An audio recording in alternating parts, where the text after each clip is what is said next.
When you think of Twilight, it's likely images of sparkling vampires and wild fandom. And in most of our minds, that time has well passed.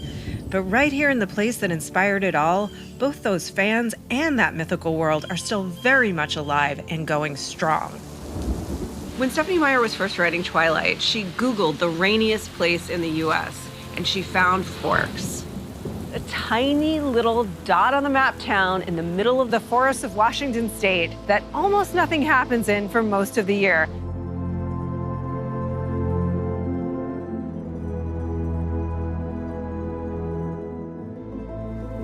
Stephenie Meyer had never been to Forks when she wrote about it. She said she wanted the dreariest town on the peninsula, and Forks came up.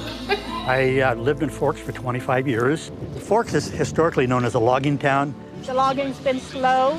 I've seen days it's nobody on the streets. It's completely like a ghost town. In the state of Washington, under a near constant cover of clouds and rain, there's a small town named Forks. Population, 3,120 people. Stephenie Meyer couldn't have known how closely she'd captured the otherworldly, small community feel of Forks.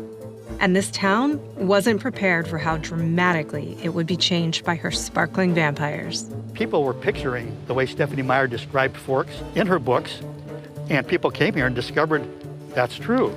People started coming to Forks because of Twilight before the first movie went out to the theaters.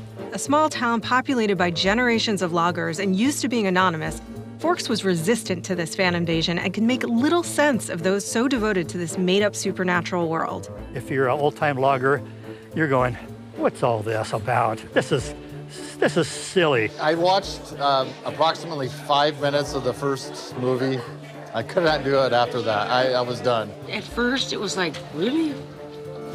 For a movie? Come on. But these diehards simply would not and could not be stopped.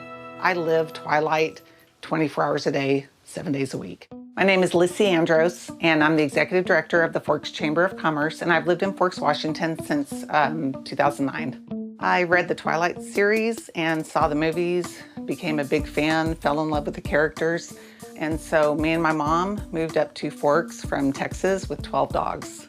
There really was no plan. The plan was to be here. When I did look for a job, I ended up working at the Forks Chamber of Commerce and was promoted to executive director in 2012. The Forks Chamber president said that when I first moved that they called me that crazy Twilight girl. Upon the release of New Moon, Stephenie came to Forks, Washington to do a book reading. She was amazed when she came to Forks and she said, this is exactly how I thought it would look. The first gathering was probably over 100 people, and that was in 2007. In September, every year after, there was some form of celebration. So it's ranged anywhere from a few hundred people to a few thousand people. Traffic jams occurred at our single stoplight. I mean, just hammered with Twilight fans.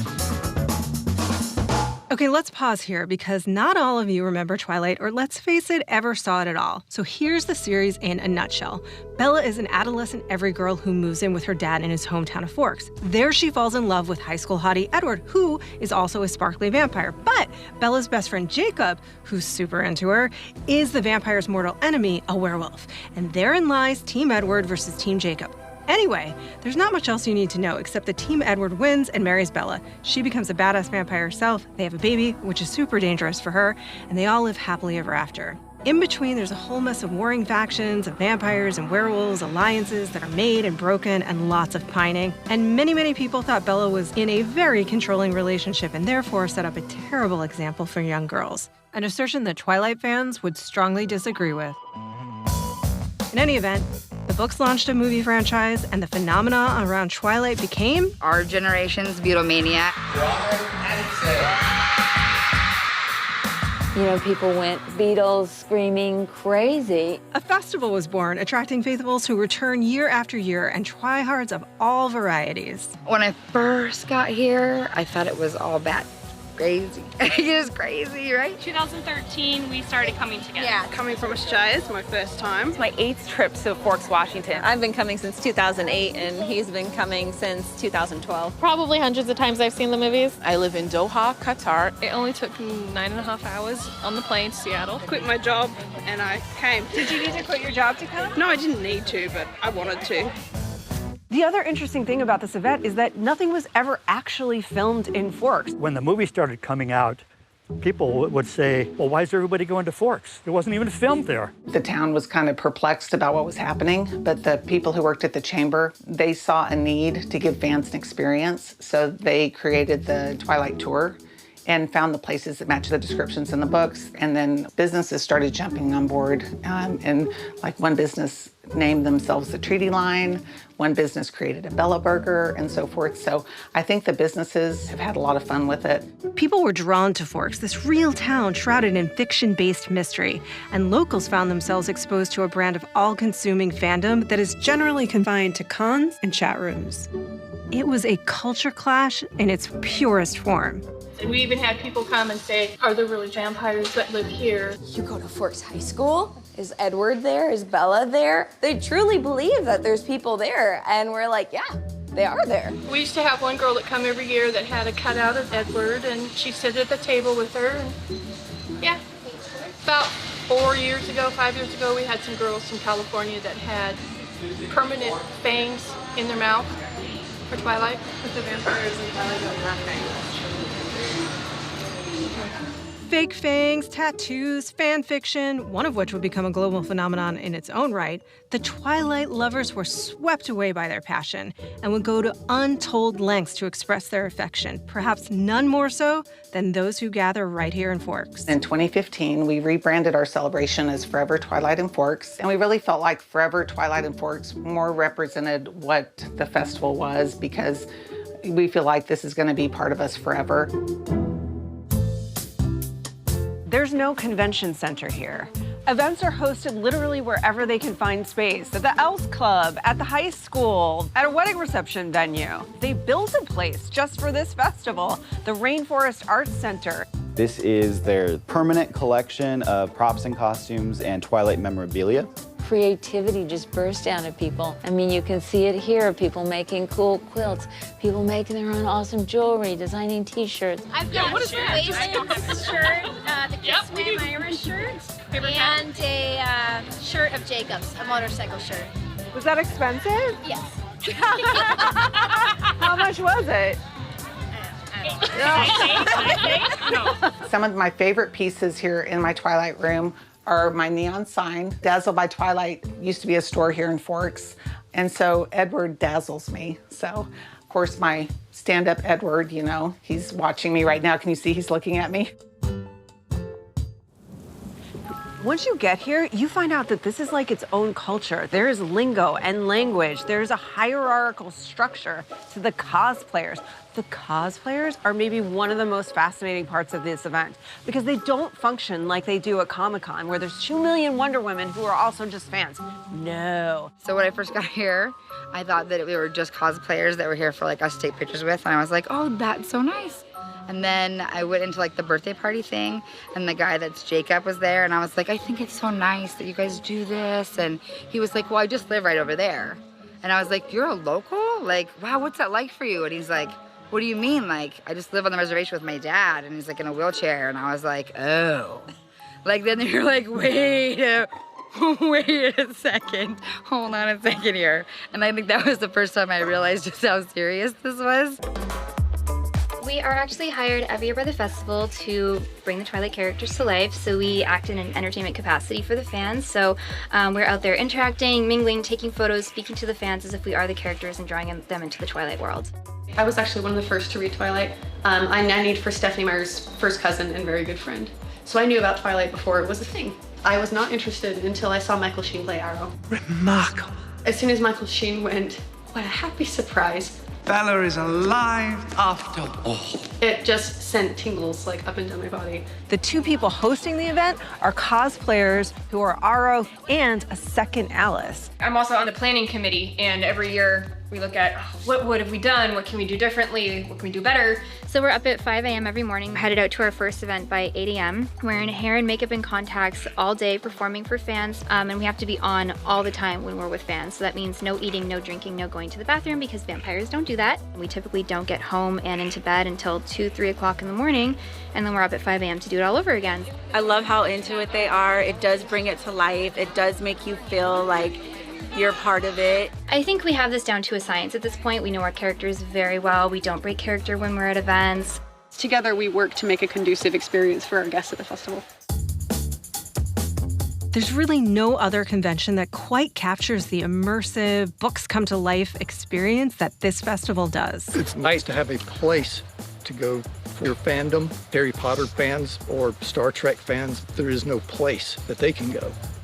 But Twilight fans can come to Forks. This is the Disneyland for Twilight fans. That's how I describe it now. It doesn't get any more extreme than going to fake Edward and Bella's wedding. Edward's definitely one of the sexier characters that a lot of people seem to fantasize about. And, you know, when they actually get to see Edward, you know, right in front of them, all dressed in character, sometimes it's a little hard not for them to, like, want to, like, touch me or, like, I've had a couple of people who try to lure me into the girls' bathroom. You have these people who are dedicated enough to dress up, act like them, play the role, and like become who they're playing. I mean, I study Italian and Latin. I like to look into science and history and religion and art. Men in the 1800s used signet rings. So I had this made. I've spent a lot of money on costumes. I own a Scream 1 Kaya's costume that Jamie Campbell Bower wore. Last night I wore a dress she actually wore in the movie, and I won it in an auction. The hammer price was $2,000. The costume that I have actually is the Scream 1 costume from the fight scene. Cameron Bright wore this costume. I also own Jane's Scream worn battle dress. This specific dress I paid $3,000 for. I actually worked 3 jobs. I work at a retailer in Cleveland, Ohio. I could have went to school. I could have bought a car. My credit cards regret it, but at the end of the day, I mean, money can't buy this. So, you know, even if someone else doesn't get why you have obsessive Cullen disorder, you know, there's plenty of people who do. So, yeah, we can all kind of bond over that. I was unconditionally and irrevocably in love with him. Somebody bought the Volvo that was used in the movie. From the dealership that we rented the Volvo from, they found like the VIN number, tracked down what person they sold that Volvo to, and then she bought the Volvo. And of course, somebody here bought Bella's house. The house was the home that was used in filming for the movie Twilight. We won't be able to do tours, unfortunately, but we do plan to open it up as an Airbnb so that people can actually stay in the home and experience the home that they've seen in the movie. You can't help but find yourself charmed by these disarming fans and also a little bit befuddled. You ask yourself, are they crazy? Or are we for just refusing to unapologetically love what we love? Because the truth is, as much as they've bonded here, Twilight was not universally beloved, to say the very least. Do you remember when Twilight first came out? It was complete mania. Women, mostly teen girls and moms with families, lost their damn minds. We screamed, it was awesome! And those used to owning Comic-Con found themselves pretty pissed off when they were descended upon by these new hardcore fans. When Twilight fans first arrived at Comic-Con, the hostility was palpable. So much so that one year when a Twilight fan was hit by a car outside of the convention center and killed, there were those who celebrated the tragedy as one that was earned. She deserved it, some insisted, for simply liking a thing they didn't connect with. I was on the anti-Twilight side immediately, inherently. It was almost an act of dislike, like, Twilight, you know? There was such outrage about Twilight that seemed out of proportion to any other book or movie. I mean, I've had people throw stuff at me from like moving cars. Here in Forks? Mm-hmm. Oh yeah. We watched people leave angry, hateful reviews on these movies that they never went and saw. We saw people rag on the book and on Stephenie Meyer, but they never read the book. And it became such a trend, you know, people were like, a better love story than Twilight, you know, hashtag stupid sparkly vampires, whatever. So it became kind of a bandwagon for people to jump on. Definitely, I would say a lot of the criticisms on Twilight are unwarranted. One of the things that's always irked me is when they say Bella's weak. And she sticks to her guns. We have a tendency as a society to absolutely hate, revile, and treat with vitriol everything that has to do with teenage girls. We hate their music, we hate their icons, we hate their fashion, we hate their behavior, we hate everything about them. Just because you're into sparkly vampires and I'm into space wizards doesn't mean either one of us is cooler or smarter or right or wrong or anything like that. I think a lot of people are scared to open their mind to the possibility of liking something that doesn't safely fit into their view of what's good, and that's their loss. Anybody who's sort of being like, you know, Twilight sucks or vampires that sparkle or stupid, probably has their own thing that they're into that I might think isn't so great. It's unfortunate that there was this sort of backlash, but at the same time, you can see it's not deterring fans. You can't help but wonder if all that backlash and hate bonded them together even more closely. It sort of makes sense that people who may feel sidelined in their own lives are attracted to this story that was so maligned by culture at large. We all kind of defend each other when we kind of get attacked, because I've seen it online, people attacking especially our cosplayers. They just interact with everybody and they bring it to life for us. I mean, they're our family. Why wouldn't we defend them? Being able to interact with these people that love this thing so much makes it worth it. Alice went to a wedding here not too long ago in full Alice character and was her maid of honor. I mean, we've had fans write us into their wills. Fans who are terminally ill come, and every time they come, they think it might be the last time they see us, so they're really emotional, but this is where they want to be before anything happens. So we've made a lot of special connections doing this. Oh, there was one that really touched my heart last year. She posted on my social media, she said, I have very serious social anxiety and I came to Forks by myself and I was so scared to go to events. And then she said, and then I met you and then you made me feel wanted and special and you really helped me to kind of come out to different events. And I was so touched by that because, I mean, I suffer from bipolar disorder, so I completely understand. The faithful that remain stay largely for each other, but what was it about Twilight initially that captured the hearts of so many so deeply? I examined it from every angle and asked myself what it was about this particular story that was causing such a massive cultural impact. When I read the books in 2008, I was kind of at a point in my life where I didn't have a lot of things I was looking forward to. I was a divorced woman. My mother had just recently separated from my dad, so she had moved in with me. And I really wasn't feeling very fulfilled. And so I really feel like I connect to Edward in a way because Edward has been living so many years just going through the motions, not really having anything to look forward to. And I kind of felt like that. Anyone who's been married can tell you that marriage is not perfect. And I think that this idea of a perfect love story just attracts women who always wish they had the perfect love and young girls who've never experienced it. I've even heard of women leaving their husbands because they're like, they wanted this love that they could feel and see like in the movies and like in this book. The conclusion that I drew was that Twilight was hitting a part of the feminine fantasy that culture was largely ignoring, and that is the desire to be safe. I really believe that the most primal desire for most human beings, but especially women, is to be safe. And this story hit every single angle. One, you don't want to get cheated upon. Guess what? They can't. The werewolves are biologically compelled not to cheat on you. And the vampires, once they find their mate, they're never leaving them. Two, they're rich. You are financially safe. Three, if someone comes at you physically, Edward's gonna stop them. He's the world's best predator. But if he's not there, your best friend Jacob, who's also kind of into you, he's a werewolf and he can handle it. Eventually, when you get turned into a vampire, you're 10 times more beautiful than you ever thought you could be. And now you're a badass and you can stop anyone. Bella's literally a human shield. There is no part of this story that leaves you feeling unsafe. And on top of that, in the end, there's no sacrifice. She's got a kid, shouldn't be able to do that. She's got a family, she's still got her dad, she's still got her friends. Literally everything works out for her. So who wouldn't want to immerse themselves in that particular fantasy? I don't want anybody else but an Edward Cullen. So. Yeah, like I will not accept anything lower than an Edward Cullen, like someone who will respect and love me as much as Edward loves Bella. Realistically, you can't say, oh, I want a man just like Edward, you know? Because to me, you know, he's a fictional character, and I love Edward, but he's good in two-dimensional form, you know? But I don't think that I'm gonna say, oh, I want my boyfriend to treat me just like Edward treats Bella, because, you know, my boyfriend's a man and Edward's a vampire, so.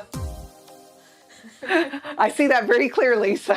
I mean, a vampire should not sparkle. Come on, let's be realistic. There's a lot of things that are ridiculous about it, but it's got me through cancer. It's got me through all kinds of things in my life and brought so many different things. It's brought me out of my shell. A lot of the people that we've met here have been coming for fun. People that just need a break, want to create a coven with their girlfriends. But we've also heard a lot of pain. I have social anxiety really bad, and I cannot talk to people, but Twilight has brought me in and we're all like a family. We've had fans that have come from bad home lives, who have gone through difficult situations, illnesses, divorces. Coming here just seems to have become their happy place, and interacting with us, you know, in many cases has given them the family that maybe they don't have at home. About 2 years ago, all of my grandparents passed away within 3 months of each other. And it was such a hard time to be around my family and interact with them because they needed help and I needed help, and we couldn't really help each other because we were not in a good place. And so escaping into a book, especially Twilight, when there's immortality and they live forever, it works so well. Any day at the visitor center, you could get someone in there that says that Twilight changed their life. Twilight's given me like direction and purpose. You know, I'm not saying, I'd be on the, living on the streets, but I don't know what direction my life would have taken, I've been to Volterra, Italy. I never, ever would have had the courage to travel overseas had I not met the friends I have through Twilight. I met Chandra back in 2014, I believe. She's become one of my best friends. I love her so much. That relationship wouldn't have happened without Twilight. Honestly, I just met all of these people just yesterday, and it already feels like they're my family. I've lived here for 6 years, but I've never felt so welcome in this town until now. I came up here 2 years ago on a work trip to sell things that I didn't really care that much about. I was talking to a young woman from Hawaii. We ended up walking around the city, and when I say city, I mean the one street that Forks is. It's a very small town. And then I left fully 100% in love with this girl that I had met, and it was completely insane. And now she's moved to California and we live in LA together. Through my experience with this festival in particular and interacting with the fans of Twilight, I very quickly changed my perspective on what fandom is. There's a lot of ridiculous posturing among nerds, and why would we? We're nerds anyway. Does it make more sense to embrace the thing that you love full throttle versus not? You should. You should. My parents still are like, why are you still doing that? I'm like, I love it. And if you got a problem with that, I'm sorry. I'm not doing this for you. I'm doing this for everybody out there. I'm doing it for myself. A photographer captured the moment I met Stephanie Meyer. That's one of my treasures. Because of that woman, my life changed so much, and so did thousands of other people's lives. This festival created a safe place for fans who felt so misunderstood elsewhere. But what no one could have seen coming is that their love of sparkling vampires would save the town, too. Forks was in a recession, 2007, 2008. Things were really going downhill nationwide. The government is trying to regulate the timber industry out of existence, and the same with the fishing industry. I remember Forks before the recession and literally seeing people nail up boards onto doors and windows, and how scary it was for me and just the kids of my age, seeing their parents either losing their jobs or slowly boarding up what they had. And then Twilight came, and then all of a sudden we had this new surge of economy included with our ecotourism. We're actually one of 4 rural towns in Washington State that didn't go under during the recession. The more and more people came, and the more that they filled restaurants and filled the motels, many of the people in Forks, including the mayor and the chief of police, began embracing and realizing, this is a real economic boost for Forks. It's been great because it's brought in a lot of people into town. They come in for Twilight, but then they realize how gorgeous the whole area is, and so they come back. And then they go tell their friends, and they come back. The town found itself forever changed by the phenomenon around Twilight. I always say that I am a fan of the fans. Twilight saved their economy at the end of the day. I can't imagine what the last 9 years would have been like had I not discovered the Twilight saga and made this change. I'm just forever grateful for Twilight. How long do you think that this will last here in Forks, the Twilight Festival? Oh, I don't think it's going to go away. This year, actually, more people are at the festival than last year. Their mothers that are Twilight fans are going to have their daughters read these books. If you told me while I was reading Twilight in the 8th grade that this would be such a huge part of my life, I would have never believed you. I would have laughed at you and said, how? I said, it's just a story. Nobody else is going to read it. And then it became what it is today. And this community has been absolutely amazing. And I've met amazing people from all around the world. There's so much more to these people than just liking Twilight. And I'm grateful that Twilight taught me that. You know, I think about Twilight and I think of the fans and the people I've met through Twilight. So Twilight to me is not just the books or the movie or the story. Twilight to me is this family we've created.